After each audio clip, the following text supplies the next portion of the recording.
Mari jemaat sekalian, kita tunduk kepala dan kita berdoa dan mohon Roh Tuhan yang Maha Kudus untuk memimpin kita di dalam pemberitaan firman. Biarlah pujian yang kita naikkan itu keluar dari hati kita yang paling dalam, supaya Tuhan melalui firman membentuk kita, menjadikan kita sebagai anak-anak kekasih Tuhan.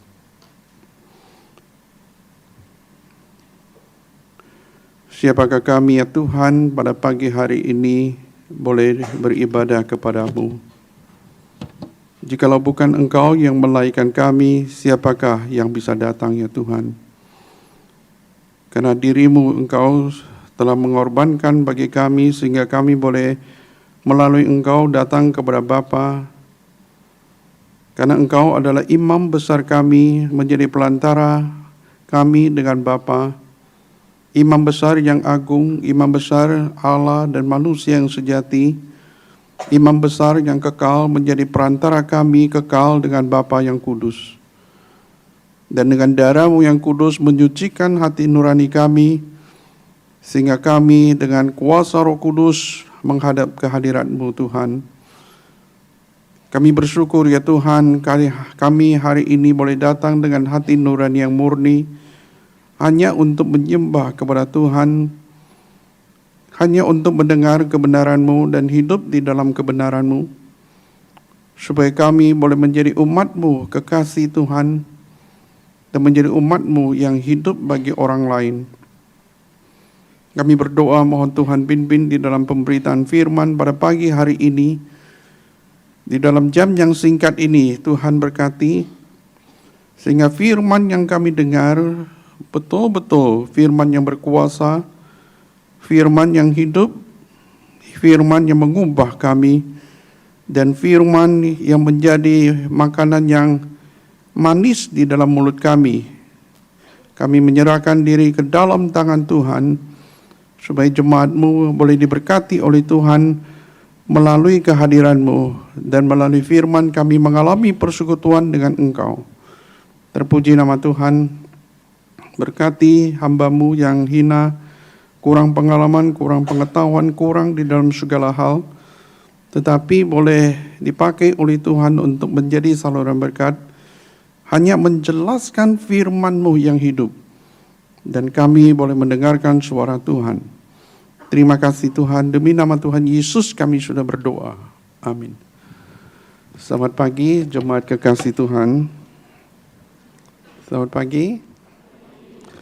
Dan pada hari ini kita akan baca beberapa ayat firman Tuhan di dalam Yohanes pasal yang ke-18.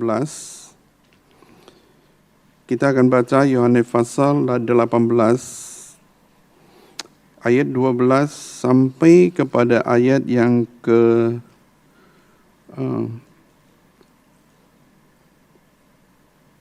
18 dulu, kemudian kita lompat ayat ke-25 sampai 27.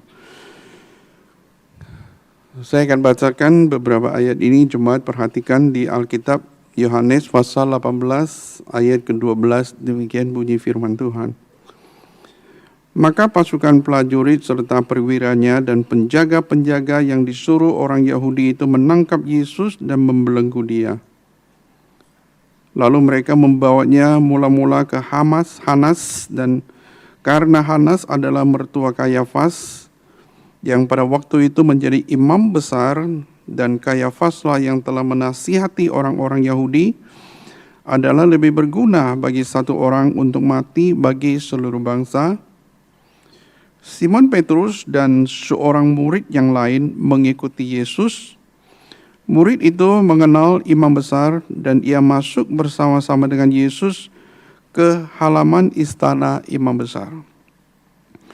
Tetapi Petrus tinggal di luar dekat pintu. Maka murid yang lain tadi mengenal imam besar kembali keluar bercakap-cakap dengan perempuan penjaga pintu, lalu membawa Petrus masuk. Maka kata hamba perempuan penjaga pintu kepada Petrus, "Bukankah engkau juga murid orang itu?" Jawab Petrus, "Bukan." Sementara itu, hamba-hamba dan penjaga-penjaga bait Allah telah memasang api arang, sebab hawa dingin waktu itu, dan mereka berdiri berdiam di situ, dan Petrus berdiri berdiam bersama-sama dengan mereka. Kita lihat ayat 19. Maka mulailah imam besar menanyakan Yesus tentang murid-muridnya dan tentang ajarannya. Kemudian kita akan lihat ayat yang ke-25. Simon Petrus masih berdiri berdiam, kata orang-orang di situ kepadanya, bukankah engkau juga seorang muridnya? Ia menyangkalnya, katanya, bukan. Kata seorang hamba imam besar, seorang keluarga dari hamba yang telinganya dipotong Petrus. Bukankah engkau kulihat di taman itu bersama-sama dengan dia? Maka Petrus menyangkalnya pula, dan ketika itu berkokoklah ayam. Sampai sekian pembacaan firman Tuhan pada hari ini. Saudara, tema khotbah pada hari ini yaitu mengapa Petrus menyangkal Tuhan Yesus. Ini yang menjadi perhatian kita untuk seluruh khotbah pada hari ini. Saudara, unik sekali kalau sudah membaca di keempat Injil. Jadi keempat Injil itu mencatat dengan jelas Petrus menyangkal Tuhan Yesus. Artinya, saudara, bahwa penyangkalan Petrus itu sangat penting sekali. Bagi penulis Injil, Petrus itu adalah seorang pemimpin di antara murid-murid. Kalau ada hal-hal yang tertentu di tengah-tengah murid, selalu dia mengacungkan tangan dan bertanya. Dan bahkan saudara lihat dalam cerita Petrus, bagaimana dia dengan berani untuk mengemukakan sesuatu pendapat di antara murid-muridnya. Jadi saudara, ada orang yang berpendapat bahwa Petrus itu adalah seorang pemimpin dari ke-12 murid itu. Petrus pada waktu di Taman Getsemani, pada waktu Tuhan Yesus ditangkap, dia dengan berani sekali mengeluarkan pedang dan memotong telinga dari seorang imam. Jadi saudara, Petrus ini memang seorang yang luar biasa kita lihat. Tetapi saudara, mengapa kita membaca keempat Injil dan kita menemukan Petrus menyangkal Tuhan Yesus? Apakah Petrus takut dia disalibkan seperti Tuhan Yesus? Saya rasa bukan masalah itu. Petrus rela mati bersama dengan Tuhan. Dia sendiri pada waktu di Taman Getsemani keluarkan pedang untuk melawan tentara yang bersama dengan imam ke Taman Getsemani. Petrus bukan seorang pengecut, saudara. Tetapi lebih dalam lagi ada sesuatu yang sebenarnya merupakan kesalahan daripada Petrus, ataupun ada sesuatu yang sebenarnya membuat Rasul Petrus itu menjadi tersandung, saudara. Apakah penyangkalan Petrus itu merupakan hal yang kecil atau sesuatu perkara yang besar, saudara? Matius mencatat penyangkalan Petrus itu ada tingkatannya. Yaitu saudara, perempuan itu bertanya kepada Petrus, bukankah engkau ini juga bersama dengan dia? Dia bilang bukan. Dengan kata lain, bahwa Petrus menyangkal pertanyaan dari perempuan itu. Cuma hanya pertanyaan itu dia sangkal, tapi tidak sampai kepada menyangkal Tuhan Yesus. Tapi kemudian itu meningkat lagi, saudara, pada waktu penyangkalan kedua. Perempuan yang lain mengajukan pertanyaan yang sama, bukankah engkau juga bersama-sama dengan dia dan engkau adalah murid Tuhan Yesus? Dia meningkat penyangkalannya dan berkata, bukan, aku tidak mengenal orang ini. Jadi bukan lagi saudara pernyataan daripada perempuan, tetapi saudara sekaligus dia menyangkal pribadi Tuhan Yesus, dia menyangkal bahwa dia kenal dengan Tuhan Yesus. Penyangkalan yang ketiga, saudara, meningkat lagi. Pertanyaan sama diajukan, kemudian Petrus berkata, aku bersumpah. Oh, saudara lihat, bahwa aku tidak kenal orang ini. Dia mengambil satu komitmen di dalam dirinya bahwa dia tidak ada hubungannya apapun dengan Tuhan Yesus. Jadi saudara, penyangkalan Petrus itu sesuatu masalah yang serius sekali. Mengapa itu begitu serius, saudara, bahwa apa yang terjadi di dalam diri daripada Petrus itu? Petrus adalah umat pilihan Allah. Dia adalah pengantin perempuan. Dia adalah orang yang betul-betul sudah memiliki suatu relasi dengan Yesus Kristus. Dengan kata lain bahwa pilihan Allah kepada Yesus Kristus, pilihan Allah kepada Petrus memiliki hubungan yang intim dengan Petrus. Oleh sebab itu, saudara, kita boleh mengatakan bahwa Petrus menyangkal Tuhan Yesus karena berdasarkan kita melihat relasi internal Tuhan Yesus dengan Petrus itu. Dari sini saudara, saya melihat Yudas menjual Tuhan Yesus, bukan menyangkal Tuhan Yesus. Mengapa seperti itu? Karena Yudas itu anak binasa. Yudas memang secara luar adalah murid Tuhan Yesus, tetapi secara internal dia bukan murid. Yohanes mengatakan bahwa dia anak binasa, dan nanti saya akan bahas mengenai bagaimana iblis bekerja di dalam diri Yudas dan bagaimana iblis bekerja di dalam diri Petrus. Itu berbeda sekali.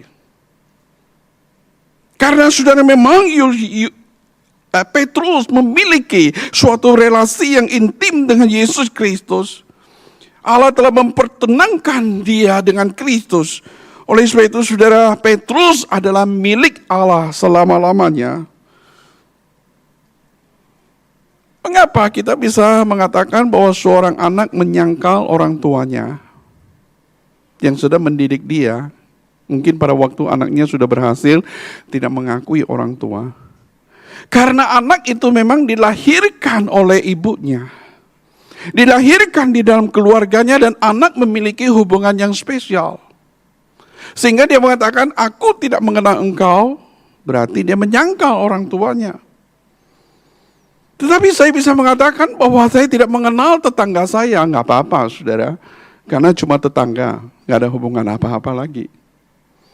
Tapi saya tidak boleh sudah mengatakan kepada istri saya, aku tidak mengenal engkau, kemudian saya menikah dengan orang lain lagi. Aku tidak mencintai engkau lagi karena aku mencintai orang lain. Itu adalah penyangkalan terhadap perjanjian dengan istrinya. Demikian juga dengan Petrus, saudara. Bahwa Petrus adalah memang seorang yang telah dipertunangkan dengan Kristus dan dia adalah milik Allah selama-lamanya. Oleh sebab itu, saudara, penyangkalan Petrus itu adalah hal yang serius sekali. Suatu pertanyaan, saudara, mengapa Petrus menyangkal Tuhan Yesus? Ada dua alasan, saudara, yang menjadi pergumulan kita. Yang pertama, bahwa iman Petrus berdiri atas dasar keyakinan diri, bukan kasih karunia Tuhan. Waktu saya coba untuk memeriksa sebenarnya persoalan Petrus itu apa, sehingga dia sampai kepada penyangkalan kepada Tuhan Yesus, padahal dia sudah hidup bersama dengan Tuhan Yesus kurang lebih 3,5 tahun. Tadi saya mengatakan bahwa Petrus bukan pengecut. Dia adalah orang pemberani, mati pun dia rela bersama dengan Tuhan Yesus. Tetapi persoalan dia, itu persoalan penyangkalan Tuhan Yesus, itu adalah persoalan iman. Petrus terlalu percaya kepada diri sendiri daripada bersandar kepada anugerah Tuhan. Mengapa saya ngomong seperti itu, saudara? Kalau sudah memperhatikan di dalam Matius pasal yang ke-26, di dalam ayat 31, Tuhan Yesus berkata bahwa aku akan memukul gembala dan domba-domba itu akan tercerai-berai. Jelas sekali statement itu ditujukan kepada murid-murid Tuhan Yesus, dan Tuhan Yesus akan menderita dan mati di atas kayu salib. Lalu saudara, apa yang dikatakan oleh Petrus Matius pasal 26 ayat ke-33? Biarpun semua orang goncang imannya, tetapi aku sekali-sekali tidak. Hebat ya. Dia sekaligus kritik 11 murid yang lain. Kalian boleh goncang imanmu, tetapi aku tidak akan seperti itu. Walaupun seluruh dunia tinggalkan Tuhan Yesus, tetapi aku tetap mengikuti Tuhan Yesus. Luar biasa, saudara. Kita harus puji dia dan kita harus angkat topi terhadap dia. Tapi kemudian Tuhan Yesus berpaling kepada Petrus dan berkata bahwa kamu akan menyangkal aku 3 kali sebelum ayam berkokok. Perkataan Tuhan Yesus bukan main-main, tapi Tuhan Yesus sudah melihat apa yang terjadi di depan itu. Ada orang liberal mengatakan bahwa Tuhan Yesus tidak mungkin, dia tidak bisa memprediksi future, tapi bisa mengajar untuk hari ini saja. Keliru, saudara.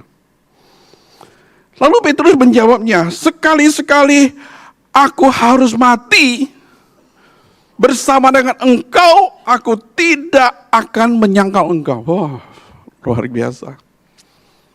Jadi seperti itu Petrus konfrontasi dengan Tuhan Yesus. Apa yang kamu ngomong Tuhan Yesus nggak salah ya. Kau bilang aku menyangkal engkau 3 kali sebelum ayam berkokok. Tapi saya ini adalah Petrus yang saya rela mati bersama dengan engkau. Wah, luar biasa. Dengan perkataan itu Petrus mau mengatakan, Tuhan engkau salah menilai aku. Betul? Tuhan engkau salah. Engkau memandang saya tahu dangkal ya Tuhan.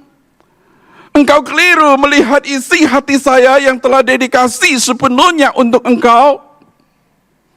Tuhan engkau keliru dan aku akan membuktikan bahwa aku tetap setia kepada engkau. Walaupun saya mati, saya pun rela, saudara. Apakah saudara Tuhan Yesus keliru? Seharusnya Petrus itu kemudian sadar pada waktu Tuhan Yesus berkata, engkau akan menyangkal aku 3 kali sebelum ayam berkokok. Betul nggak saudara? Berarti bahwa perkataan Tuhan Yesus nggak main-main, saudara. Petrus berhadapan dengan siapa? Berhadapan dengan Tuhan Yesus yang sebelum dia melihat Nathanael, dia sudah kenal siapa Nathanael. Bahkan Tuhan Yesus menyebut apa yang ada di dalam hati Nathanael. Yaitu orang Israel sejati, di dalam hatinya tidak ada kepalsuan. Petrus masih mempertahankan keyakinan dirinya bahwa dia akan setia kepada Tuhan. Saya bertanya saudara, mengapa Petrus bisa begitu yakin bahwa dia tidak mungkin akan menyangkal Tuhan? Karena dia bersandarkan kekuatannya sendiri, menganggap dirinya kuat di hadapan Tuhan. Saudara-saudaraku sekalian, ini yang menjadi persoalan daripada Petrus. Orang yang menganggap dirinya imannya kuat, justru dia berada dalam kondisi yang lemah. Orang yang sebaliknya menganggap bahwa dia lemah di dalam imannya, dia mungkin akan bersandar kepada Tuhan. Kita harus senantiasa ingat bahwa iman itu bukan berdasarkan dari diri kita sendiri, keyakinan diri yang palsu, tetapi keyakinan akan anugerah Tuhan yang menopang kita bagaimana kita hidup di dalam iman yang teguh itu. Rasul Paulus mengatakan, pada waktu ada duri di dalam daging, dia berdoa kepada Tuhan 3 kali dan Tuhan berkata, cukuplah anugerahku kepadamu. Justru pada waktu engkau lemah, anugerahku menjadi sempurna. Rasul Paulus mengatakan, aku mau dan aku rela berada di dalam kondisi yang lemah. Bukan karena kelemahan moral dan spiritualitas, tapi kelemahan karena penganiayaan, kesulitan hidup, karena penganiayaan, karena kesusahan, karena kelemahan fisik dan sebagainya. Aku rela berada di dalam kelemahan. Justru pada waktu aku lemah, aku kuat di dalam Tuhan. Karena pada waktu kita lemah, kita menyadari bahwa semua kekuatan kita bisa berdiri di hadapan Tuhan. Bukan berasal dari diri kita, tapi berasal dari Tuhan yang mengenergize iman kita.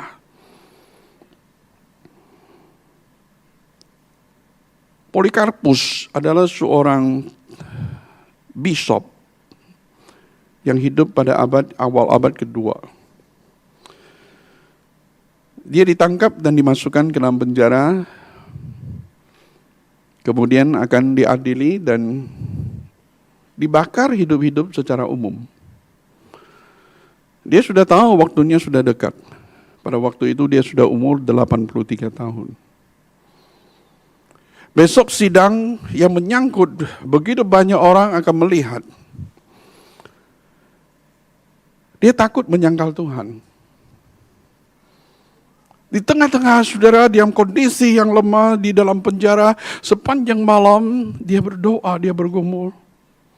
Ada satu lilin yang kecil taruh di depan dia dan coba dia masukkan jarinya ke lilin yang kecil, dia bakar. Sebentar dia tarik kembali. Sakit. Lalu dia berdoa, Tuhan, lilin yang kecil saja saya tidak tahan dibakar. Bagaimana dengan api yang besar hari esok? Tuhan, saya tidak mau menyangkal Engkau di depan umum karena Engkau telah begitu mengasihi saya. Tapi Tuhan, tolong saya pada waktu saya berada di depan umum tetap menyaksikan iman kepada Tuhan. Sepanjang malam saudara dia berdoa. Pagi hari saudara dia diambil dari penjara dan kemudian disidang untuk menyangkal imannya. Cuma statementnya sederhana. Jikalau kamu menyangkal bahwa Tuhan Yesus adalah Tuhan, kamu bebas. Kamu secara umum mengatakan bahwa kamu tidak mengenal Tuhan Yesus. Tetapi kamu mengatakan bahwa kamu mengenal Tuhan Yesus dan kamu akan dibakar dengan api yang ada di depan kamu, di depan umum juga. Kamu pilih.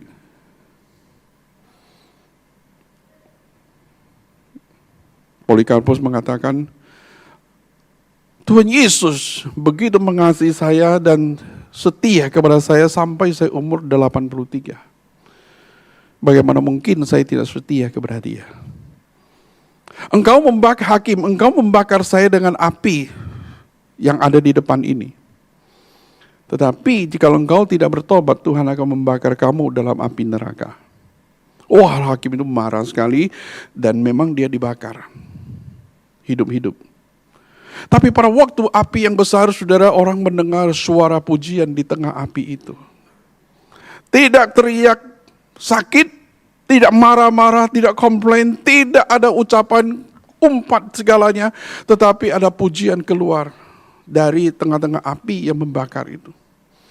Puji Tuhan, saudara, orang yang justru menganggap dirinya lemah, kemudian berdasarkan kasih karunia Tuhan, dia hidup kuat. Tetapi orang yang hidup, yang menganggap bahwa dirinya kuat, hati-hati saudara. Mungkin di situ iman kita lemah. Kita perlu bersandar kepada kasih karunia Tuhan. Ini yang pertama. Tapi yang kedua, saudara, kita lihat lebih lagi di balik itu. Petrus menyangkal Tuhan Yesus. Kita baca di dalam Lukas pasal ke-22 ayat 31. Mari kita lihat saudara. Lukas 22 ayat 31.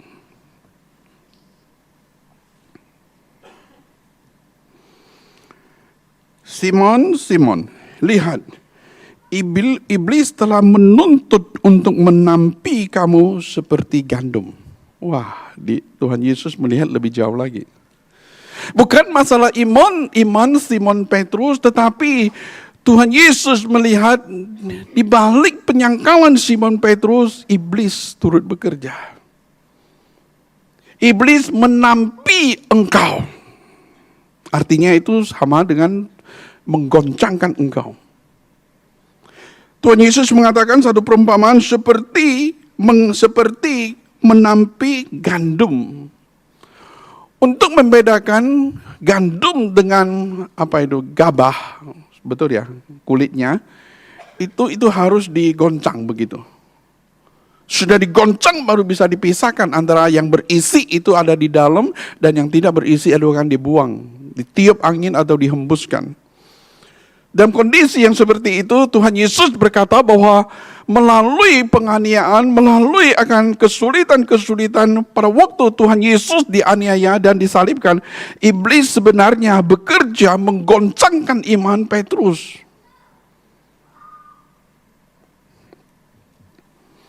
Saudara-saudaraku sekalian, apa sebenarnya persoalan iblis menggoncangkan Petrus? Karena pengenalan Petrus itu dari awal kepada Tuhan Yesus itu tidak solid. Suatu saat Tuhan Yesus berkata, anak manusia akan menderita, kemudian dia akan disalibkan 3 hari, kemudian akan bangkit. Petrus tarik Tuhan Yesus. Tuhan, salah nggak kamu ini? Sekali-sekali nggak boleh terjadi pada kamu. Bahkan Petrus menegur Tuhan Yesus. Bahkan sebenarnya mau mengatakan bahwa Tuhan Yesus engkau salah. Mesias yang saya kenal bukan Mesias yang menderita. Tapi Mesias yang dia kenal itu Mesias yang akan menggenapi masa pemerintahan Daud. Berapa ribu tahun yang lalu. Berapa waktu yang lalu, saudara. Jadi saudara, pengenalan Petrus terhadap Tuhan Yesus itu tidak sesuai dengan siapa diri Tuhan Yesus dan misi dari Tuhan Yesus ke dalam dunia ini. Iblis mulai situ bekerja dan iman dari Petrus itu tidak strong di dalam Yesus Kristus. Oleh sebab itu saudara, kita lihat bahwa iblis datang menampi dia, menggoncangkan dia, dan iblis mengambil keuntungan dalam hal ini. Tapi saudara, beda dengan iblis merasuki Yudas. Jadi menampi itu beda dengan merasuki. Dan kita lihat Yohanes pasal yang ke-13. Mari kita baca, saudara. Yohanes 13 ayat 27.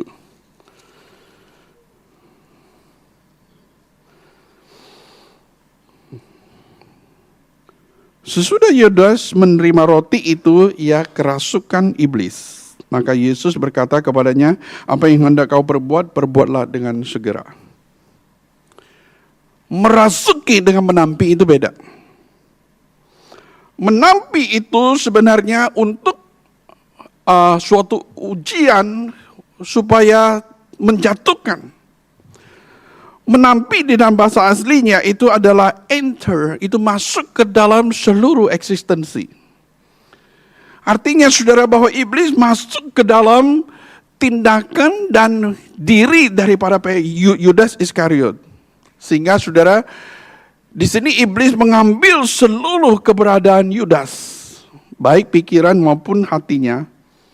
Dengan kata lain bahwa iblis menguasai Yudas. Dan Yudas itu sebagai instrumen dari iblis. Dengan kata lain bahwa Yudas melayani iblis. Yudas dikendalikan oleh tujuan iblis. Dan Yudas bertindak itu equal, sama dengan iblis bertindak. Oh, kenapa sudah kita pikir bahwa Yudas bisa seperti itu, dirasuki oleh iblis? Karena saudara, Yudas memang secara luar dipilih oleh Tuhan, tetapi secara internal dia tidak dipilih. Yudas adalah secara luar dia di antara ke-12 murid, tetapi secara internal itu tidak mendapatkan kasih karunia Tuhan.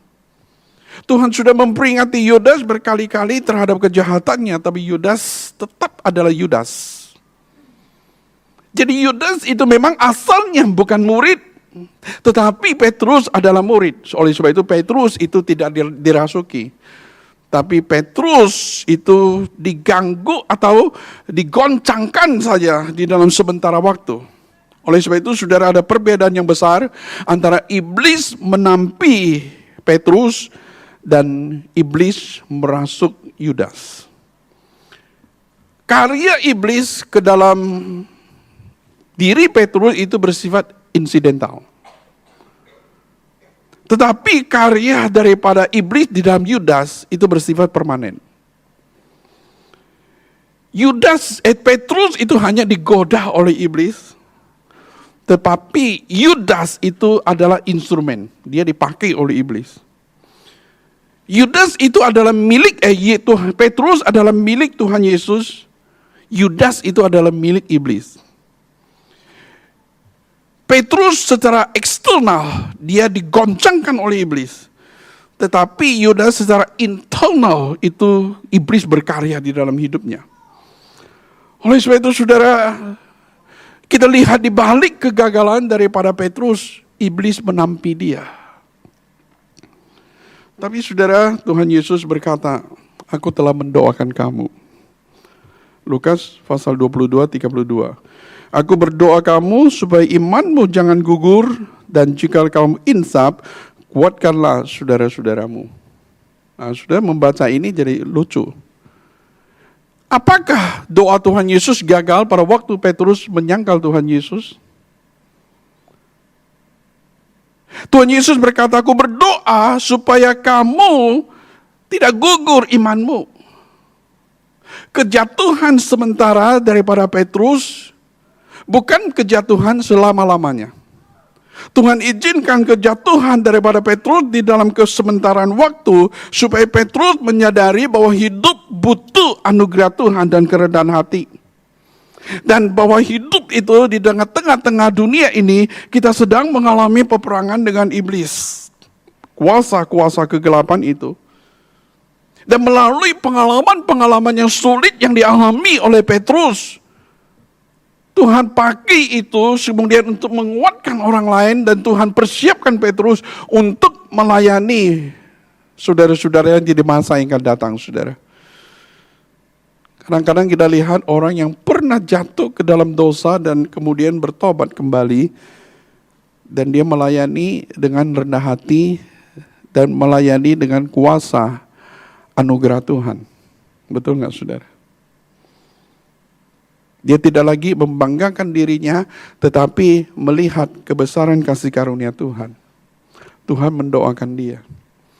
Kejatuhan, memang Petrus di dalam sementara waktu dia jatuh, tetapi kejatuhan Petrus tidak berarti dia tergeletak. Kejatuhan daripada Yudas itu ada kejatuhan membuat dia tergeletak dan diinjak dan dia binasa. Tuhan Yesus tidak seperti Yudas, Tuhan Yesus tidak berkata kepada Yudas seperti berkata kepada Petrus. Sebab Petrus itu adalah umat, dan kejatuhan daripada Petrus di dalamnya masih ada benih iman yang dipelihara oleh Tuhan. Tuhan Yesus berdoa untuk Petrus, saudara. Dan kita lihat ini pengalaman kasih yang indah menyadari kepada Petrus bagaimana seharusnya dia betapa lemahnya dan bagaimana dia harus bersandar sepenuhnya di dalam kuasa kebangkitan Tuhan Yesus. Saudara, dua alasan ini menjadi utama Petrus jatuh. Dia gagal, dia menyangkal Tuhan Yesus 3 kali. Karena iman dari Petrus dia bersandarkan kekuatan diri sendiri. Yang kedua, saudara, iblis itu bekerja menampi dia, menggoncangkan iman Petrus. Oleh sebab itu, saudara, kita harus senantiasa rendah hati di hadapan Tuhan.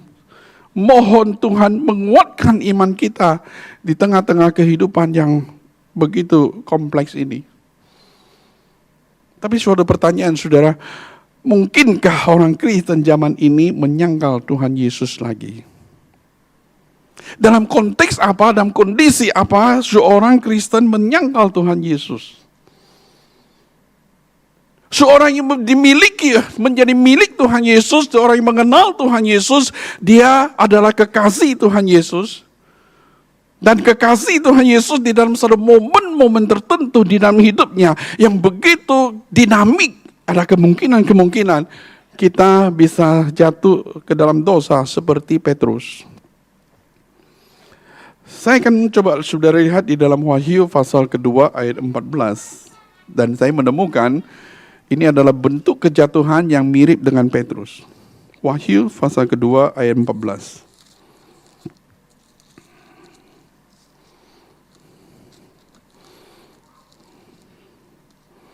Wahyu 2 ayat 14. Saya bacakan saudara. Tetapi aku mempunyai keberatan-keberatan terhadap engkau. Di antaramu ada beberapa orang menganut ajaran Bileam, memberi nasihat kepada Balak untuk menyesatkan orang-orang Israel supaya mereka makan persembahan berhala dan berbuat zina.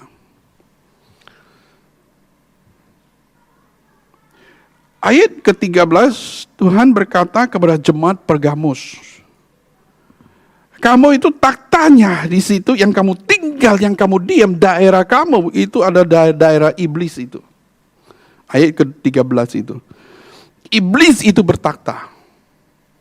Iblis merajalela, iblis dipuji, iblis diagungkan dan sebagainya. Engkau berpegang kepada namaku. Engkau tidak menyangkal imanmu kepadaku. Wah, ini bagus sekali. Dan juga Antipas kita nggak tahu itu siapa. Satu pihak Tuhan memuji jemaat, ada sebagian orang yang memang berdiri teguh di dalam iman, walaupun mereka berada di tengah-tengah orang-orang yang dikuasai oleh iblis dan wujudnya di dalam penyembah-penyembah berhala. Lalu ayat 14 Tuhan mengatakan keberatan terhadap engkau juga, yaitu ada sebagian orang Kristen yang memang saudara menyangkal Tuhan Yesus. Dalam arti apa? Saudara, pada waktu itu, saudara, di tengah-tengah di kota Pergamus itu banyak sekali religious festival. Karena hari-hari yang besar, kemudian penyembahan, lalu juga perayaan-perayaan penyembahan, kemudian persembahan makanan dan sebagainya. Dan itu sebenarnya kota itu dikuasai oleh orang-orang seperti itu, dan kemudian jemaat Pergamus itu adalah salah sebagian kecil daripada penduduk di situ. Ada sebagian yang setia. Tetapi ada sebagian yang udah nggak usah terlalu strict iman kita. Campur aja aduk kepada mereka dan kita lakukan perayaan religious festival seperti mereka. Oleh sebab itu kita akan save, kita akan lebih tidak lagi dianiaya, tidak mengalami kesulitan di dalam perayaan, di dalam ibadah kita kepada Tuhan. Oleh sebab itu sudah mereka mencemplungkan diri. Menyangkal saudara terhadap imannya.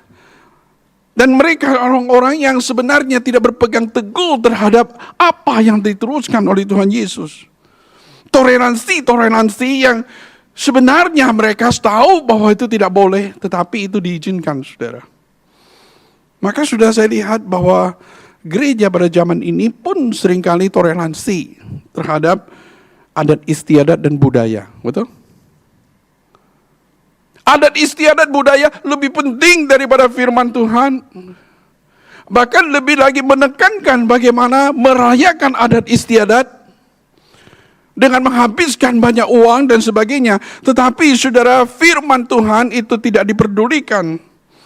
Jadi budaya itu lebih penting menggantikan firman Tuhan, dan pelaturan-pelaturan manusia lebih penting menggantikan pelaturan Tuhan. Itu adalah merupakan wujud bahwa itu pengkhianatan dan penyangkalan terhadap Tuhan Yesus.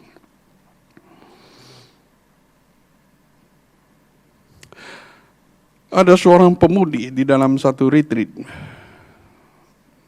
Dia mendengar firman Tuhan, menjadi pengikut Tuhan Yesus yang setia. Setia bersaksi, setia menyatakan dirinya, setia untuk berdiri di dalam pada kebenaran. Pada waktu itu pemuda dia bersaksi sama menangis. Saya selama ini berada di kantor, saya menyembunyikan diri saya. Karena di kantor itu sedikit sekali orang Kristen. Bahkan saya pun tidak berdoa pada waktu makan bersama-sama dengan teman saya. Saya tidak berani untuk mengungkapkan tentang pendirian iman saya kepada teman saya. Saya berusaha sembunyikan diri saya. Saya tidak berani mengakui bahwa saya adalah pengikut Tuhan Yesus. Tapi melalui firman Tuhan pada hari ini saya diteguhkan. Yaitu mengikut Tuhan Yesus dengan berani menyangkal diri dan memikul salib. Tuhan tolong saya supaya saya di kantor, justru Tuhan tempatkan saya di kantor, mereka yang belum percaya Tuhan, saya menyatakan iman kepercayaan saya. Dan ada kesulitan-kesulitan yang terjadi di dalam hidup.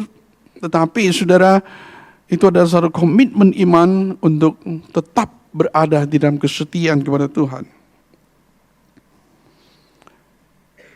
Daniel dan teman-teman sudah pada waktu membaca Daniel pasal yang ke-7,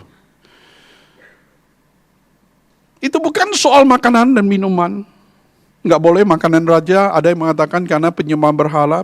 Karena saya yakin bahwa teman-teman Daniel mengerti bahwa penyembah berhala itu kepada dewa-dewa dan sebagainya.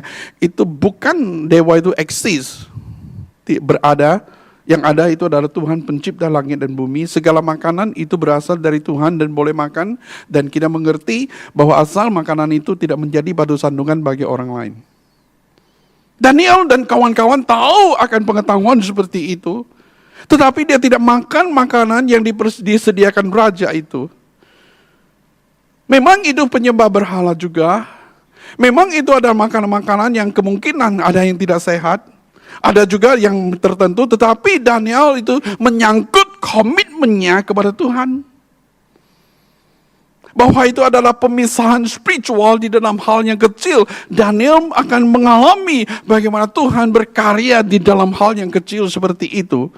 Dan mereka yang masih muda, imannya terus bertumbuh. Sehingga pada waktu mereka disuruh menyembah kepada patung raja, mereka nggak mau. Mati pun nggak mau. Nggak gampang, saudara. Tetapi itu adalah suatu religious commitment seseorang yang mulai karena dia kenal siapa Tuhan Juru Selamatnya. Dia kenal bahwa dia adalah kekasih Tuhan Yesus, maka dia mempunyai komitmen. Nilai-nilai komitmen itulah sebenarnya membuat kita maju terus berjalan di hadapan Tuhan.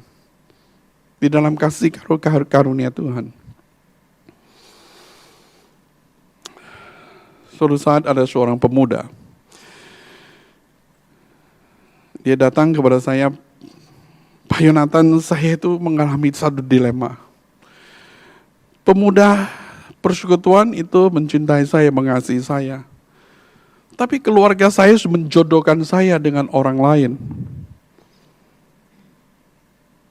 Sudah diatur semuanya. Dan orang yang dijodohkan orang tua saya memang tidak percaya. Yang dijodohkan ini orang tua yang laki-laki ini punya keluarga yang punya uang, punya nama, punya usaha, semua punya. Saya masuk ke dalam rumah itu jadi nyonya jadinya. Semua sudah disediakan. Tapi dengan pemuda saya ini, baru lulus SMA dan kerja pun nggak gitu menentu. Saya dilema untuk memilihnya. Kalau saya pilih sesuai dengan orang tua, hidup saya sudah tahu enak sekali. Tapi saya tahu pemuda ini yang di dalam gereja itu juga orang baik, tapi nggak punya apa-apa. Masih kos, nggak punya rumah, nggak punya mobil, nggak punya apa-apa. Cuma orangnya katanya. Jadi gimana, Pak? Saya bilang sama dia, kamu pilih seseorang karena dia sekarang atau yang akan datang. Kamu gumulin. Artinya kan ya, kamu pilih pemuda ini sekarang yang lulus, yang pemuda mencintai kamu lihat dia sekarang atau kamu lihat dia yang akan datang. Saya tahu ini orang luar biasa pemuda ini. Saya yang bimbing dia. Kamu lihat karena kamu orang yang dijodohkan orang tuamu karena dia punya duit atau kamu mencintai dia atau cinta duitnya. Kamu pilih. Sudah pilih 2 minggu lagi 1 bulan kamu ngomong sama saya. Oke? Jangan saya pilih untuk dia, saudara, nggak bagus. Sudah itu, sebulan lagi kami ketemu. Pak Yonatan, setelah kamu ngomong itu saya nggak bisa tidur. Wah, syukur ya, kalau kita ngomong sama orang lain nggak bisa tidur. Kalau kita ngomong sama orang lain dia tidur nyenyak, bahaya saudara. Karena dia nggak pikir kayak. Justru dia nggak bisa tidur, mengganggu dia, dan kemungkinan Roh Kudus bekerja dan kemungkinan Roh Kudus memimpin dia. Lalu saya bilang, apa yang kamu pilih keputusannya? Setelah saya berdoa dan saya bergumul, dan apa yang Pak Yunan bilang benar. Kalau saya memilih dengan pilihan orang tua, saya bukan memilih orang itu, tetapi saya memilih hidup enak di depan. Saya memilih uangnya dan saya memilih usaha orang tuanya. Saya tidak mempunyai relasi hati apapun dengan dia. Tapi saya tahu pemuda ini baik, pemuda ini mencintai Tuhan.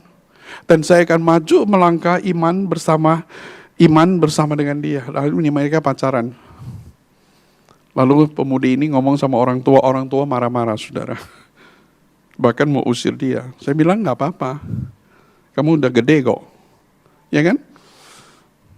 Kamu punya pendirian iman. Kamu berdiri di mana kamu harus tanggung jawab. Suatu saat saya ke gereja itu, kemudian ketemu dia senang sekali. Anaknya udah gede-gede saudara, dia sudah menikah dengan pemuda itu. Anaknya sudah SMA dan 2 anaknya dibawa. Ajak kami makan di Peluit waktu itu, saya dengan istri. Saya duduk di samping dia, saya tanya, suaminya ada di depan, kau menyesal gak menikah dengan suamimu? Enggak, dia bilang langsung, gak pikir lagi saudara. Terima kasih Pak telah membimbing saya. Sehingga saya sangat bersyukur bahwa kami sekeluarga hidup di dalam iman. Bahkan Tuhan memberkati kehidupan ekonomi kami, tak pernah saya bayangkan dan saya pikirkan sampai hari ini. Dan bagaimana Tuhan memberkati suami saya, dan suami saya menjadi seorang majelis di dalam gereja. Selain dia menjadi seorang pengusaha, tetapi imannya tidak pernah gugur.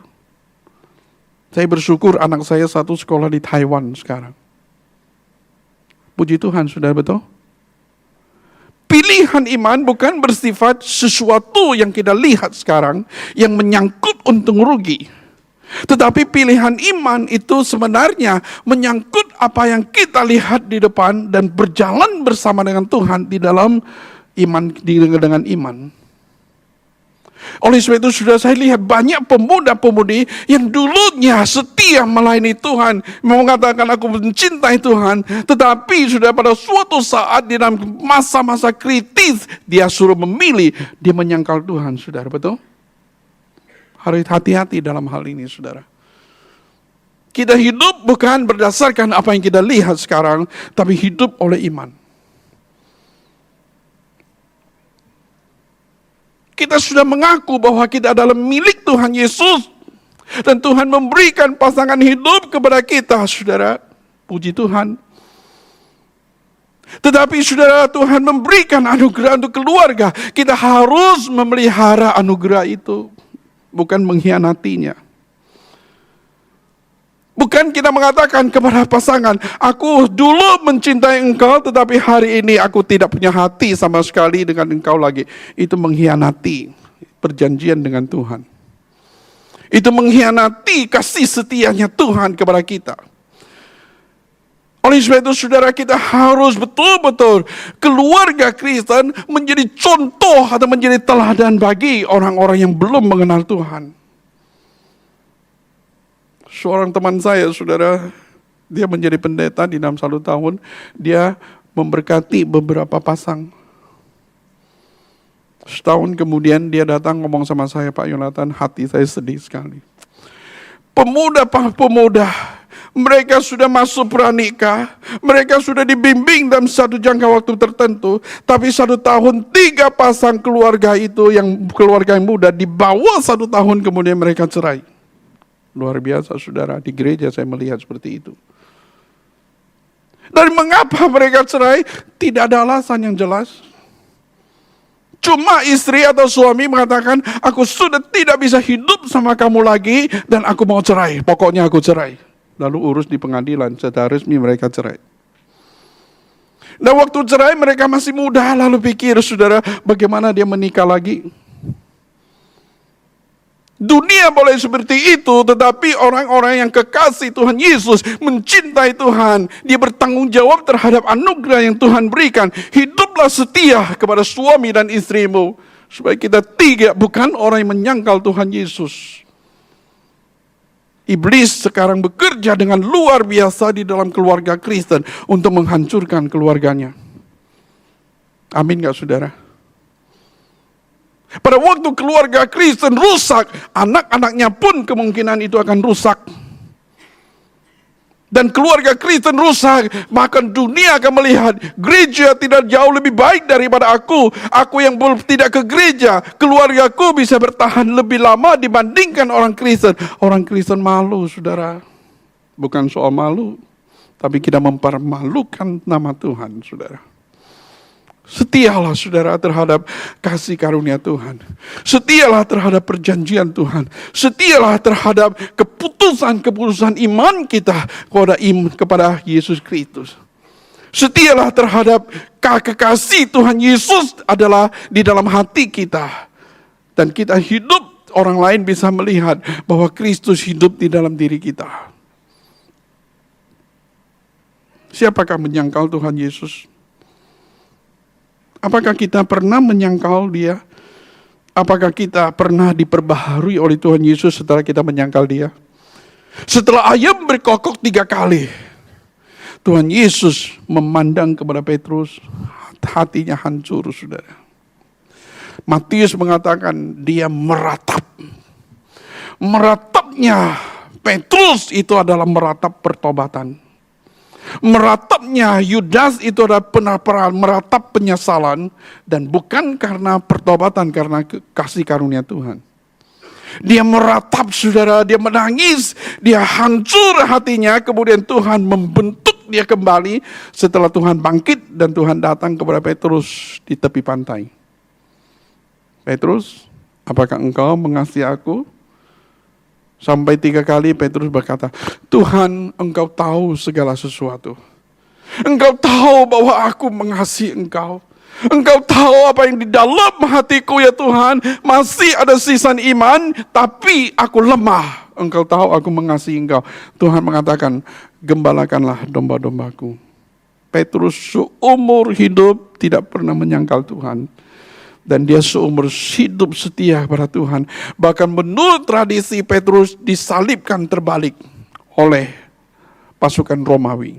Karena dia merasa tidak layak disalibkan di dalam kondisi normal seperti Tuhan Yesus. Petrus setelah gagal tak pernah gagal lagi.